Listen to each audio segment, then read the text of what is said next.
and it looks like it's going to have to be modified straight out of the packet. So what's unusual about that? Alright, just for the hell of it, on the left here we have the Db52t turbo front differential, and on the right we have the Db52t NA front differential, and they are identical. There is nothing different about them at all, even though some people believe they are different. But those are people that have not had them side by side, obviously. There is nothing physically different on the outside of them. Even the front flange is the same diameter, which I will prove in a second with some calipers. Okay, now onto the NA.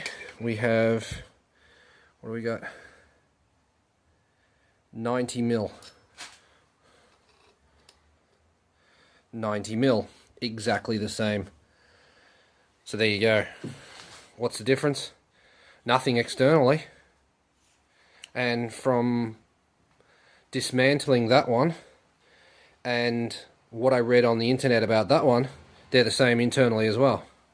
There you go. So the next step will be to remove this and put this one on here. Right, first off we need to take the back cover off.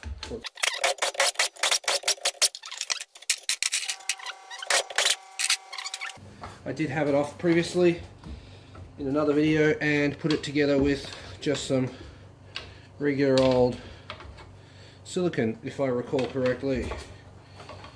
Now the diff is coming with me on this adventure, it looks like. Need to be careful not to drop it on the floor. There we go. There's the gear. Actually, I didn't use any sealer to put that back together. That makes it even easier. There we go.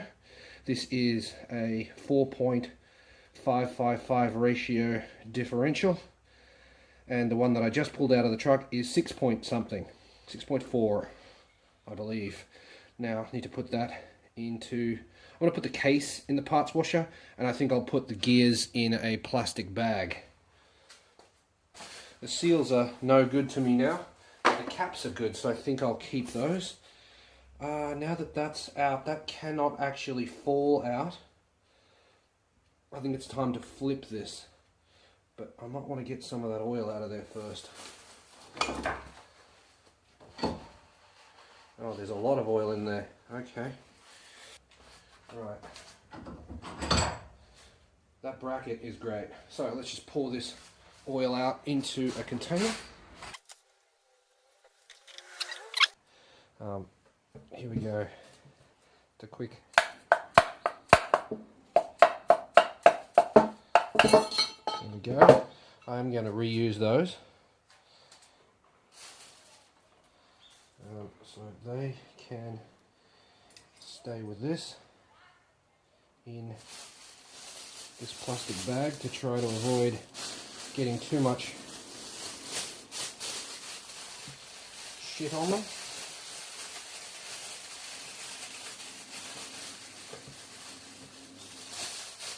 Okay, it's really just a dust protector. Right, now there's no moving parts in there. That can go into the parts washer. Oh shit, what's happened? What's happened? Got ourselves a mischief. There we go. Oh, splash.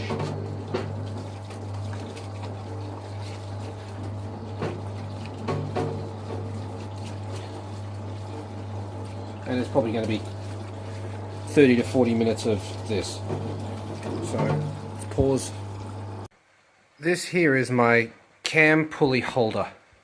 I figured I don't use it very much, so I drilled some holes in it, and now it is also a holder for a diff flange. A diff flange holder. Look at that. Beautiful. Now, I had to use this and that, all of that leverage, and it was still difficult to undo that nut. Holy crap, that was tight.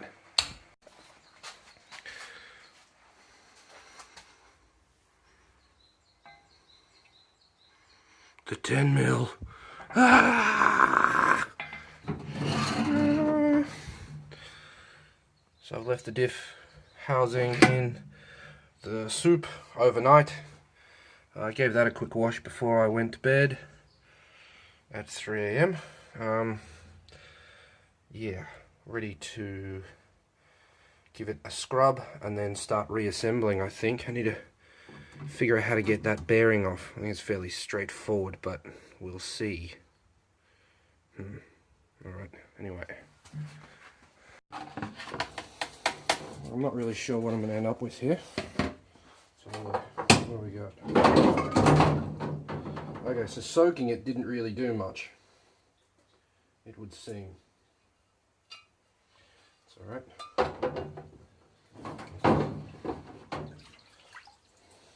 That's clean. I scrubbed that yesterday.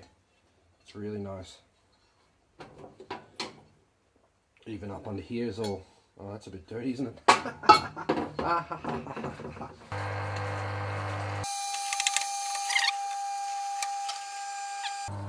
That might be clean enough for me, I think.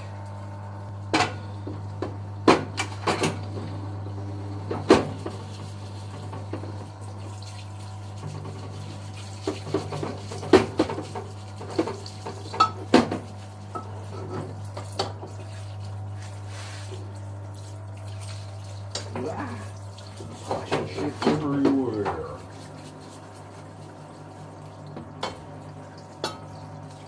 Alright, I'm calling that done. This one is not.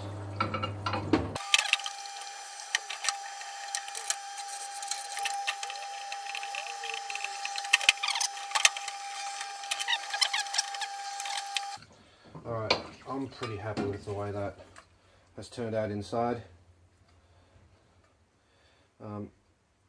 Oh no, we've still got some more in there and there. Alright, so...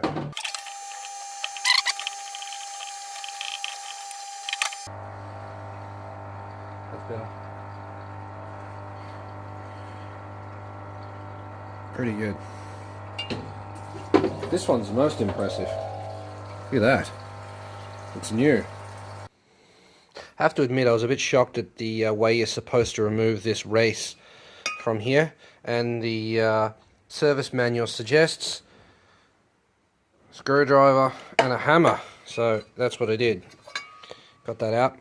Now I have to screwdriver and hammer the bottom race out. It's got these slots in here, which is nice, so you're not going to damage anything when you hit it. I had the slide hammer out as well to remove this, but it wouldn't work, so I just put it in the press from the bottom, pushed that and pushed the bearing and the seal out at the same time. Worked really well.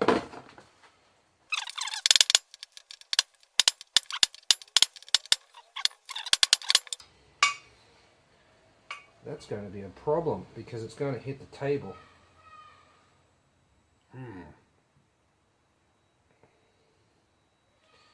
I want to press it out. Might do that.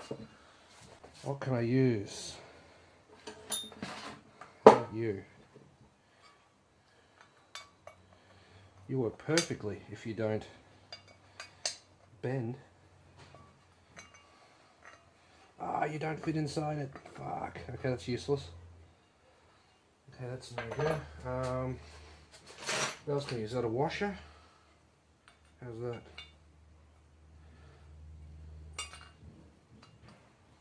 That washer might work. Look at that. I think there was a couple of people that said to me, don't buy a press, you'll never use it. But geez, were they wrong. I use this all the damn time. This is brilliant. So I've just got the washer in here on top of the bearing sleeve, and I've got it set up just on the edge of these plates here so that the bearing can pass through, and that should push it out, I hope. Yeah, it's moving. Have we hit it? We have. We're hitting the those bottom plates, hitting these. So I just need to go up just a shade. There we go. just enough to move this back a little bit.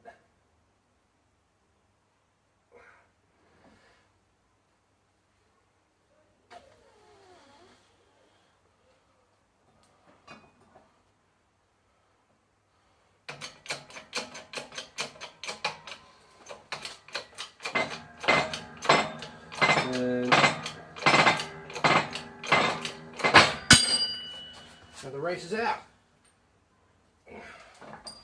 Beautiful.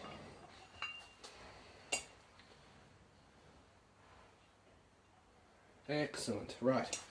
Put this back in the parts washer.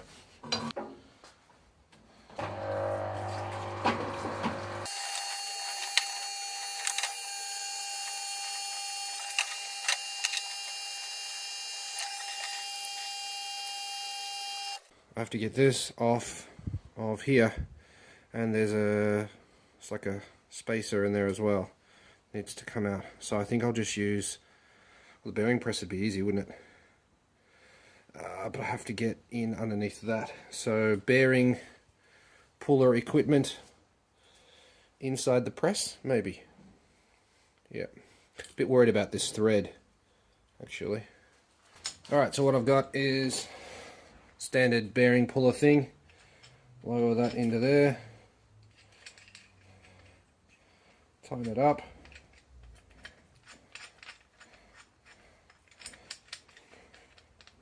As amazingly simple as this is, I think I only found one spot on YouTube that was doing this.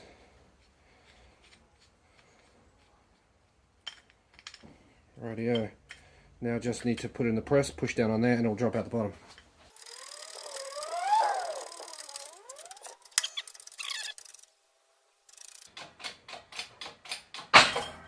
Little spacer, shim, and the bearing.